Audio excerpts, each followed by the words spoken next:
ಸುರೇಶ್ ಅವರಿಗೆ ಸೋಲಾದ ನಂತರದಲ್ಲಿ ಚನ್ನಪಟ್ಟಣ ಉಪಚುನಾವಣೆಯಲ್ಲಿ ಡಿಕೆ ಸುರೇಶ್ ಅವರನ್ನೇ ಕಣಕ್ಕಿಳಿಸೋ ಪ್ರಯತ್ನ ಆಗುತ್ತಾ? ಹೀಗೊಂದು ಚರ್ಚೆ ನಡೆದಿರುವ ಬೆನ್ನಲ್ಲೇ ಡಿಕೆ ಶಿವಕುಮಾರ್ ಅವರು ಈ ಬಾರಿ ಡಿಕೆ ಸುರೇಶ್ ಚುನಾವಣೆಗೆ ನಿಲ್ಲೋದು ಬಹುತೇಕ ಡೌಟ್ ಅನ್ನೋ ಅರ್ಥದ ಮಾತನಾಡಿದ್ದಾರೆ. ನನ್ನ ತಮ್ಮನಿಗೆ ಚುನಾವಣೆಯಲ್ಲಿ ಆಸಕ್ತಿ ಇಲ್ಲ, ಜನ ರೆಸ್ಟ್ ಮಾಡೋಕೆ ಹೇಳಿದ್ದಾರೆ. ಮಂಗಳೂರಿನಲ್ಲೇ ಮಾತನಾಡಿರೋದು ಡಿಕೆ ಶಿವಕುಮಾರ್. ಇದನ್ನ ಪಾರ್ಟಿ ಕೆಲಸ ಮಾಡಬೇಕು ಅಂತ ಆಸೆ ಇದೆ, ದೇವರು ನಮಗೆ ಈ ಅಧಿಕಾರ ಕೊಟ್ಟಿದ್ದಾರೆ, 136 ಸೀಟ್ ಕೊಟ್ಟಿದ್ದಾರೆ, ಅದನ್ನ ಉಳಿಸ್ಕೊಳ್ಳೋ ಜವಾಬ್ದಾರಿ ಇದೆ ಅಂತ ಹೇಳಿ ಮಾತನಾಡಿದ್ದಾರೆ ಡಿಕೆ ಶಿವಕುಮಾರ್.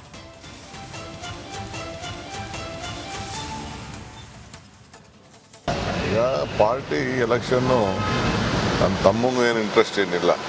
ನಮಗೇನಪ್ಪ ಅಂದರೆ ಇಂಟ್ರೆಸ್ಟ್ ಇಲ್ಲ ಅಂದರೆ ಜನ ನಮಗೆ ರೆಸ್ಟ್ ಕೂಡ ಕೇಳಿದ್ದಾರೆ, ರೆಸ್ಟ್ ತೊಗೊಳಕ್ಕೆ ಕೇಳಿದ್ದಾರೆ ಇವ್ರಿಗೆ, ಸುರೇಶ್ಗೆ. ಸೊ ನಾವೇ ನಿಂತ್ಕೊಳ್ಳೋಕ್ಕೇನು, ಆದರೆ ಪಾರ್ಟಿ ಕೆಲಸ ಮಾಡಬೇಕು ಅನ್ನೋದು ಆಸೆ ಇದೆ. ಯಾಕೆಂದರೆ ಪಾಪ ನಂಬಿ ನಮಗೆ 80,000 85,000 ಜನ ಓಟ್ ಕೊಟ್ಟಿದ್ದಾರೆ, ಅವ್ರು ಉಳಿಸ್ಬೇಕು. ಜೊತೆಗೆ